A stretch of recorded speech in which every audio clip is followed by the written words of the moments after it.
ಎಲ್ರಿಗೂ ನಮಸ್ಕಾರ. 4ನೇ ಸಾಂಗು ರಿಲೀಸ್, ಅದರ ಜೊತೆಯಲ್ಲಿ ಆಡಿಯೋ ಸೂಪರ್ ಹಿಟ್ ಅಂತ ನಮ್ಮ ಆನಂದ್ ಆಡಿಯೋ ಅವರು ಮಾಡಿದ್ದಾರೆ. ಮೊದಲಿಗೆ ನನ್ನ ಕಡೆಯಿಂದ ಆನಂದ್ ಆಡಿಯೋ ಅವರಿಗೆ ಧನ್ಯವಾದಗಳನ್ನ ಹೇಳೋಕ್ಕೆ ಇಷ್ಟಪಡ್ತೀನಿ. ಯಾಕಂದರೆ ಈ ನಡುವೆ song super hit, audio super hit ಅಂತ ಕೇಳಿದ್ದು ಭಾಳ ಕಮ್ಮಿ. ಫಸ್ಟೆಲ್ಲ ಮಾಡ್ತಿದ್ವಿ ಆಡಿಯೋ ಸೂಪರ್ ಹಿಟ್ ಅಂತ ಒಂದು ಪ್ರೋಗ್ರಾಮು, ಕಾರ್ಯಕ್ರಮ ಅಂತ. ಈ ಸಾಂಗ್ ಹಿಟ್ಟಾಗಿದ್ದ ತಕ್ಷಣ ನಾವು ಟೀಮ್ ಅವರು ಮಾತಾಡ್ತಾ ಇದ್ವಿ 4ನೇ ಸಾಂಗ್ ಯಾವಾಗ ಬಿಡಬೇಕು ಅಂತ. ಸೊ ಆವಾಗ ನಮ್ಗೆ ಆನಂದ್ ಆಡಿಯೋ ಅವ್ರು ಹೇಳಿದ್ರು, ಸರ್ ಇದು ಬೇರೆ ಲೆವೆಲ್, ಇದು ಸಮಥಿಂಗ್ ಎಲ್ಸ್ ಸರ್, ನಾನು ಇದನ್ನು ಒಂದು ಪ್ರೋಗ್ರಾಮ್ ಈವೆಂಟ್ ಮಾಡಿಬಿಟ್ಟು ಸೂಪರ್ ಹಿಟ್ ಈವೆಂಟ್ ಮಾಡಲೇಬೇಕು ನಮ್ಮ ಕಂಪ್ನಿಯಿಂದ ಅಂತ ಹೇಳಿದ್ರು. ಥ್ಯಾಂಕ್ ಯು ಶ್ಯಾಮ್ ಅವರೇ. ಆ್ಯಂಡ್ ಆನಂದ್ ಆಡಿಯೋ ಜೊತೆ ನನ್ನ ಸಂಬಂಧ ಶ್ಯಾಮ್ ಅವ್ರು ಹೇಳಿದ ಥರ ತುಂಬಾ ದೊಡ್ಡ ಸಂಬಂಧ, ರಿದಮ್ಮೇ ಬೇರೆ ಅದು. ಅವರೇ ಹೇಳಿದ್ರು, ನನ್ನ ಚಿತ್ರ ಜೀವನದ ಇಷ್ಟು ವರ್ಷದ ಬದುಕಿನಲ್ಲಿ ಸಾಂಗ್ಸ್ ಬಗ್ಗೆ ಮೇಡಮ್ ಅವ್ರು ಹೇಳಿದ್ರು, ಸಾಂಗ್ಸ್ ಚೆನ್ನಾಗಿರುತ್ತೆ ಅಂತ ಪ್ರತಿಯೊಬ್ಬರು ಹೇಳಿದ್ರು. ಅದರಲ್ಲಿ ಕ್ರೆಡಿಟು ನಮ್ಮ ಆನಂದ್ ಆಡಿಯೋಗೆ ಹೋಗಬೇಕು. ಆ್ಯಂಡ್ ಈ ಸಿನಿಮಾಗೆ ನನ್ನ ಹಿಂದಿನ ಎಲ್ಲ ಸಿನಿಮಾಗಿಂತ ಅತಿ ಹೆಚ್ಚು ಡಬಲ್ ದುಡ್ಡನ್ನು ಕೊಟ್ಟು ರೈಟ್ಸ್ನ ತೊಗೊಂಡಿದ್ದಾರೆ. ಅದಕ್ಕೆ ಧನ್ಯವಾದಗಳು. ಆ್ಯಂಡ್ ನೆಕ್ಸ್ಟ್ ಪಿಕ್ಚರ್ಗೆ ಈಗಲೇ ಇನ್ನೊಂದು ಧನ್ಯವಾದಗಳು, ಡಬಲ್ ಆಗಲಿ.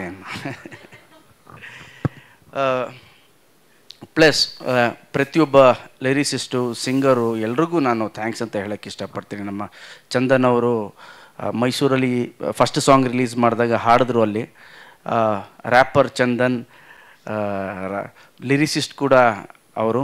ಸೊ ಅದೆಲ್ಲ ಗೊತ್ತಿರೋದ್ರಿಂದ ಭಾಳ ಚೆನ್ನಾಗಿ ಹಾಡ್ತಾರೆ. ಚಂದನ್, ನೀವು ಹಾಡಿರೋ ಸಾಂಗ್ ಅದ್ಭುತವಾಗಿತ್ತು ಆ್ಯಂಡ್ ತುಂಬ ಚೆನ್ನಾಗಿ ಹೋಗಿದೆ. ಥ್ಯಾಂಕ್ ಯು ವೆರಿ ಮಚ್ ನಿಮಗೆ. ನಾನು ಜಸ್ಕರನ್ ಅವ್ರನ್ನ ಫಸ್ಟ್ ಟೈಮ್ ಮೀಟ್ ಮಾಡಿದ್ದಿಲ್ಲೇ. ಎಷ್ಟು ಚೆನ್ನಾಗಿ ಹಾಡಿದ್ದಾರೆ ಅಂದರೆ ಅಷ್ಟು ಚೆನ್ನಾಗಿ ಹಾಡಿದ್ದಾರೆ. ಹಾಗಾಗಿ ಅದು ಆ ಮಟ್ಟದ ಒಂದು ಹಿಟ್ಟಾಯಿತು ಅಂತ ಹೇಳೋಕ್ಕೆ ಇಷ್ಟಪಡ್ತೀನಿ. ಒಂದು ಸ್ವೀಟ್ನೆಸ್ ಇದೆ ಅವ್ರ ವಾಯ್ಸಲ್ಲಿ. ಆ್ಯಂಡ್ ಅವ್ರು ಸ್ಟೇಜ್ ಮೇಲೆ ನಿಂತ್ಕೊಂಡು ಹಾಡಬೇಕಾದ್ರೆ ಆ ಫೇಸಲ್ಲಿ ಒಂದು ಡಿವೈನ್ ಫೀಲ್ ಅನಿಸ್ತು ನನಗೆ. ಆ ಕಣ್ಣಲ್ಲಿ, ಫೇಸಲ್ಲಿ ಯಾರು ನಮ್ಮ ಥರದವನೇ ಅವಲ್ಲಪ್ಪ ಇವನು ಅಂತ, ದೇವರು, ಭಕ್ತಿ ಏನೋ ಆ ಥರ ಅನಿಸ್ತು ನನಗೆ. Very divine Jaskaran. Thank you very much. ತುಂಬ ಚೆನ್ನಾಗಿ ಹಾಡಿದ್ರಿ ಆ್ಯಂಡ್ ನಿಮಗೆ ಆಲ್ ದ ಬೆಸ್ಟ್ ನಿಮ್ಮ ಫ್ಯೂಚರ್ಗೆ ಜಸ್ಕರನ್ ಅವರೇ. Thank you very much. Arjun ಅವ್ರಿಗೆ ಥ್ಯಾಂಕ್ ಯು ಹೇಳ್ತೀನಿ. ಬಟ್ ಎಲ್ಲದಕ್ಕಿಂತ ದೊಡ್ಡ ಥ್ಯಾಂಕ್ ಯು ನಾನು ನನ್ನ ಡೈರೆಕ್ಟ್ರಿಗೆ ಹೇಳೋಕ್ಕೆ ಇಷ್ಟಪಡ್ತೀನಿ. ಕ್ಯಾಪ್ಟನ್ ಆಫ್ ದ ಶಿಪ್ ಅಂತಾರಲ್ಲ, ನನಗನ್ಸಿದೆ ಅವಾಗ ಬೇರೆ ಬೇರೆ ಸಿನಿಮಾ ಮಾಡಿದಾಗ ಅನಿಸಿದೆ ಇವ್ರು ಕ್ಯಾಪ್ಟನ್ ಆಫ್ ದ ಶಿಪ್ ಅಂತ. ಬಟ್ ಈ ಕ್ಯಾಪ್ಟನ್ನು ಪರ್ಫೆಕ್ಟ್ ಸ್ಪೀಡಲ್ಲಿ ಪರ್ಫೆಕ್ಟ್ ಮ್ಯಾಪ್ ಹಾಕ್ಕೊಂಡು ಹೋದಂಥ ಮೊದಲನೇ ಕ್ಯಾಪ್ಟನ್ ನನಗೆ. ಅಷ್ಟು ಚೆನ್ನಾಗಿ ಪ್ರತಿಯೊಂದು ಹಂತದಲ್ಲೂ ಕರ್ಕೊಂಡು ಹೋಗಿದ್ದಾರೆ. ಈ ಸಿನಿಮಾದ ಹಾಡುಗಳ ಹಿಟ್ನ ಸಿಂಹಪಾಲು ನಮ್ಮ ಶ್ರೀನಿವಾಸ ರಾಜು ಅವರಿಗೆ ಹೋಗಬೇಕು. ಬಿಕಾಸ್ ಅರ್ಜುನ್ ಜನ್ಯ ಅವ್ರು ಇರೋ ಒಂದು ಬ್ಯುಸಿ ಸ್ಕೆಡ್ಯೂಲಲ್ಲಿ ಅವ್ರನ್ನ ಹಿಡಿಯೋದೇ ಕಷ್ಟ. ಅವ್ರಿಗೆ ಫೋನ್ ಮಾಡಿ, ಹಲೋ ಅರ್ಜುನ್ ಊಟ ಆಯಿತಾ ಅಂದರೆ ಬೆಳಿಗ್ಗೆ ಊಟ ಕೇಳೋಕ್ಕೆ ನಾವು ಮಾಡಿದ್ರೆ ಅವ್ರು ರಾತ್ರಿ ಊಟಕ್ಕೆ ಫೋನ್ ಮಾಡಿರ್ತಾರೆ, ಹೌದು ಸರ್ ಆಯಿತು ಊಟ. ಆ ಮಟ್ಟದ ಬ್ಯುಸಿ ಮನುಷ್ಯ. ಆ ಬ್ಯುಸಿ ಮನುಷ್ಯನಿಂದ ನಮ್ಮ ಡೈರೆಕ್ಟ್ರು ಇಷ್ಟು ಕೆಲಸ ತೊಗೊಂಡಿದ್ದಾರೆ. ಇವ್ರು ಹೇಳ್ತಿದ್ರು ನನಗೆ, ಡೈರೆಕ್ಟ್ರ್ ಫಸ್ಟ್, ಸರ್ ಒಂದೊಂದು ಸಾಂಗು ಹಿಟ್ಟು ಸರ್ ಈ ಸಿನಿಮಾಲಿ, ಆ ಥರ ಮಾಡ್ತೀನಿ ಸರ್ ಅಂತ. ನನಗೆ ಮ್ಯಾರೇಜ್ ಫಿಕ್ಸ್, ಓಕೆ ಹಿಟ್ಟಾಗುತ್ತೆ ಅನಿಸಿತ್ತು. ಚಿನ್ನಮ್ಮ ಹಿಟ್ಟಾಗುತ್ತೆ ಅನಿಸಿತ್ತು. ಈ ದ್ವಾಪರ ಇದೆಯಲ್ಲ ಹಿಟ್ಟಾಗುತ್ತೆ ಅನಿಸಿತ್ತು. ಆದರೆ ಇದು ಬೇರೆ ರೇಂಜ್ಗೆ ಹೋಗುತ್ತೆ ಸರ್ ಅಂತ ಹೇಳಿದಂಥ ಫಸ್ಟ್ ವ್ಯಕ್ತಿ ಶ್ರೀನಿವಾಸ ರಾಜು ಅವರು. ಸರ್ ಇದು ಹೆಂಗೆ ಹೋಗುತ್ತೆ ನೋಡಿ ಅಂತ. ಇವತ್ತು ಹಿಟ್ಟಾಯಿತು, ಹೊಗಳುತ್ತಾ ಇದ್ದೀನಿ ಈ ಸಾಂಗು. ಅದು ಹಿಟ್ಟಾಗಿರಲಿಲ್ಲ ಅಂದರೆ ಏನು ಇವ್ರಿಗೆ ಇನ್ನು ಸಾಂಗ್ ಹಿಟ್ಟಾಗೋಕ್ಕಿಂತ ಮುಂಚೆನೇ ಇವ್ರು ಹಿಂಗೆ ಹೇಳ್ತಾರಲ್ಲ ಅಂತಿದ್ದೆ. But I surrender to him. ಈ ಆಲ್ಬಮ್ನ ಮ್ಯೂಸಿಕ್, ಬ್ಯಾಕ್ಗ್ರೌಂಡ್ ಮ್ಯೂಸಿಕ್ ಎಲ್ಲ ಕ್ರೆಡಿಟು ನಮ್ಮ ಶ್ರೀನಿವಾಸ ರಾಜು ಅವ್ರಿಗೆ ಹೋಗಬೇಕು. ಆ್ಯಂಡ್ ಈಗ ಸಿನಿಮಾ ಬಗ್ಗೆ ಚೆನ್ನಾಗಿದೆ ಅಂತ ಹೇಳ್ಬೋದು, ಬಿಕಾಸ್ ನೀವೆಲ್ಲ ನೋಡಿದ್ಮೇಲೆ ನಿಮಗೂ ಒಂದು ಫೀಲ್ ಬರುತ್ತೆ. ಆಮೇಲೆ ನಾನು ಸಿನಿಮಾ ಬಗ್ಗೆ ಹೇಳ್ಬೋದು. ಬಟ್ ಈ ಮ್ಯೂಸಿಕಲ್ ಕ್ರೆಡಿಟ್ ಏನಿದೆ ಅರ್ಜುನ್ ಜನ್ಯ ಹಾಗೂ ನಮ್ಮ ಶ್ರೀನಿವಾಸ ರಾಜು ಅವರಿಗೆ ಹೆಚ್ಚು ಸಿಂಹಪಾಲು ಹೋಗಬೇಕು ಅಂತ ಹೇಳೋಕ್ಕೆ ಇಷ್ಟಪಡ್ತೀನಿ. ಪ್ಲಸ್ ಆಗಸ್ಟ್ 15ಕ್ಕೆ ನಮ್ಮ ಸಿನಿಮಾ ರಿಲೀಸ್ ಆಗ್ತಾಯಿದೆ. ಈ ಮೂಲಕ ನಮ್ಮ ದ್ವಾಪರ ಸಾಂಗ್ ಆಗಿರ್ಬೋದು, Chinnamma song and marriage is fix song, especially Dwapara ಸಾಂಗಲ್ಲಿ ನಮ್ಮ ಕನ್ನಡದ ಜನತೆ ಕೊಟ್ಟಿರೋ ಬೆಂಬಲಕ್ಕೆ ನನ್ನ ದೀರ್ಘದಂಡ ನಮಸ್ಕಾರಗಳು ಎಲ್ರಿಗೂ.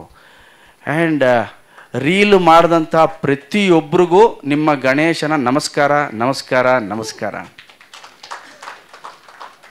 ನನಗೆ ಖುಷಿಯಾಗುತ್ತೆ ಹಿಟ್ಟಾದಾಗ, ಇಲ್ಲಿ ಪ್ರತಿಯೊಬ್ಬರಿಗೂ ಖುಷಿಯಾಗುತ್ತೆ. ಆದರೆ ಈ ಚಿಕ್ಕ ಚಿಕ್ಕ ಮಕ್ಕಳು ಮಾಡ್ತಾರಲ್ಲ ಆ ರೀಲು, ಚಿಕ್ಕ ಮಕ್ಕಳು ಮಾಡೋದು ನೋಡ್ತಾ ಇದ್ದೀನಿ, ಚಿಕ್ಕ ಮಕ್ಳದ್ದು ಬರ್ತಾ ಇದೆ. ಓಕೆ, ಈ ಜನ್ರೇಷನ್ಗೂ ಈಗ ನಾವು ರೀಚ್ ಆದ್ವಿ, ಇನ್ನೊಂದು 10 ವರ್ಷ ತೊಂದರೆ ಇಲ್ಲ ಅಂತ. ಇದು ಪ್ರಾಂಪ್ಟಾಗಿ ಹೇಳ್ತಾ ಇದ್ದೀನಿ ನಾನು. ಬೆಳಿಗ್ಗೆ ಒಂದು ಚಿಕ್ಕ ಮಕ್ಕಳು ರೀಲ್ ಬಂತು, ಎಷ್ಟು ಚೆನ್ನಾಗಿ ಮಾಡಿದ್ದಾರೆ 6 ಜನ ಅಂದರೆ ನಾನು ಇಮ್ಮಿಡಿಯೇಟ್ ನನ್ನ ಸೋಷಿಯಲ್ ಮೀಡಿಯಲ್ಲಿ ಅದನ್ನು ಶೇರ್ ಮಾಡಿದೆ. ಅದು ಡ್ಯಾನ್ಸ್ ನೋಡಿದಾಗ ಒಂದು ಹಳ್ಳಿಲಿ ಮಾಡಿದ್ದು ಅನಿಸುತ್ತೆ. ಟು ಬಿ ಫ್ರ್ಯಾಂಕ್, ನನಗೆ ನನ್ನ ಚೈಲ್ಡ್ಹುಡ್ ನೆನಪು ಬಂದ್ಬಿಡ್ತು. ಅಯ್ಯೋ, ನಾನು ಮೈಕ್ ಸೆಟ್ ಮುಂದೆ ಹೋಗಿ ಡ್ಯಾನ್ಸ್ ಆಡ್ತಿದ್ನಲ್ಲಪ್ಪ, ಈ ಥರ ಎಲ್ಲೋ ಒಂದು ಹಾಡು ಕೇಳ್ತಿದ್ರೆ ನಮ್ಮ ಕೆರೆ ಏರಿ ಮೇಲೆ ನಾನು ಆಡ್ತಿದ್ನಲ್ಲಪ್ಪ ಡ್ಯಾನ್ಸ್, ಈ ಥರ ನಮ್ಮ ಥರ ನನಗೆ ಎಷ್ಟು ಎಮೋಷನ್ ಪ್ಲಸ್ ಖುಷಿ, ಅದೊಂಥರ ಮಿಕ್ಸ್ ಅನುಭವ ಅಂತಾರಲ್ಲ, ಆ ಥರ ಆಯಿತು ಆ ಚಿಕ್ಕ ಮಕ್ಕಳು ಡ್ಯಾನ್ಸ್ ಆಡೋದು ನೋಡಿ. ಸೊ ಇಮ್ಮಿಡಿಯೇಟ್ ನಾನು ಅದನ್ನು ಡೌನ್ಲೋಡ್ ಮಾಡಿ ನಮ್ಮ PR ಟೀಮ್ ಅವ್ರಿಗೆ ಇಮ್ಮಿಡಿಯೇಟ್ ಅದು ಬರಲೇಬೇಕು, ನನಗೆ ಬೆಳಗ್ಗೆನೇ ಹಾಕಬೇಕು ಅದನ್ನು ಅಂತ. ಬಿಕಾಸ್ ಅಲ್ಲಿ ಮೋರ್ ದೆನ್ ಡ್ಯಾನ್ಸ್, ಮ್ಯೂಸಿಕ್ ಎಲ್ಲದಕ್ಕಿಂತ ಹೆಚ್ಚಾಗಿ ನನಗೆ ಕಾಣಿಸಿದ್ದು ಅವರು ಮುಗ್ಧ ಪ್ರೀತಿ. ಅವ್ರ ಮುಗ್ಧ ಪ್ರೀತಿ ಕಾಣಿಸ್ತು ನನಗೆ. ಆ್ಯಂಡ್ ಇದರಿಂದ ಒಂದಷ್ಟು ಜನ ಯಾರು ಹಳ್ಳಿ ಅಲ್ಲಿರ್ತಾರೋ, ಯಾರು ಕಲೆನ ಪ್ರೀತಿಸ್ತಾರೋ ಅವ್ರಿಗೂ ಕೂಡ ಒಂದು ಜೋಶ್ ಬರ್ತೇವೆ. ಓಕೆ, ಡ್ಯಾನ್ಸ್ ಮಾಡಬೇಕು, ನಾವು ಮ್ಯೂಸಿಕಲ್ಲಿ ಡ್ಯಾನ್ಸ್ ಮಾಡಬೇಕು, ಮ್ಯೂಸಿಕ್ನ ಹಾಡಬೇಕು ಅಂತ ಬರುತ್ತೆ ಅಂತ. ಸೊ ಅಷ್ಟು ಪ್ರೀತಿ ಕೊಟ್ಟಿದ್ದೀರಿ ಈ ಹಾಡಿಗೆ. ನನ್ನ ತಂಡದಿಂದ ನಾನು ನಿಮ್ಮೆಲ್ರಿಗೂ ಈ ಸಿನಿಮಾದ ನಾಯಕ ನಟನಾಗಿ ನಾನು ಎಲ್ಲ ಪ್ರೇಕ್ಷಕರಿಗೂ ಒಂದು ಪ್ರಾಮಿಸ್ ಮಾಡ್ತೀನಿ, ಈ ಸಿನಿಮಾ ಕೂಡ ನಿಮ್ಗಷ್ಟೇ ಖುಷಿ ಕೊಡುತ್ತೆ ಅಂತ ಹೇಳೋಕ್ಕೆ ಇಷ್ಟಪಡ್ತೀನಿ. ಆಗಸ್ಟ್ 15ಕ್ಕೆ ರಿಲೀಸ್ ಆಗ್ತಾ ಇದೆ. ದಯವಿಟ್ಟು ನೀವೆಲ್ಲರೂ ನೋಡಿ ಆಶೀರ್ವಾದ ಮಾಡಬೇಕು. ಆ್ಯಂಡ್ ಸ್ಪೆಷಲ್ ಥ್ಯಾಂಕ್ಸ್ ನಮ್ಮ ಎಲ್ಲ ಮೀಡಿಯಾವ್ರಿಗೂ. ಒಂದು ಚೆನ್ನಾಗಿರೋ ಸಾಂಗ್ ಬಂದರೆ, ಒಂದು ಪ್ರಾಡಕ್ಟ್ ಚೆನ್ನಾಗಿದ್ದರೆ ತುಂಬ ಚೆನ್ನಾಗಿ ರೀಚ್ ಮಾಡಿಕೊಡ್ತೀರಾ. ಆ್ಯಂಡ್ ನಿಮ್ಮ ಪ್ರೀತಿ, ನಿಮ್ಮ ಬೆಂಬಲಕ್ಕೂ ಕೂಡ thank you very much. Okay, ಇಲ್ಲ ಅನ್ಸುತ್ತೆ. Thank you so much sir. ನಿಮಗೆ ಸ್ಮರಣಿಕೆ ಕೊಡೋದಕ್ಕೂ ಮುನ್ನ ಇದೇ ವೇದಿಕೆಯಲ್ಲಿ ಇನ್ನೊಂದು ಸ್ಪೆಷಲ್ ಅನೌನ್ಸ್ಮೆಂಟ್.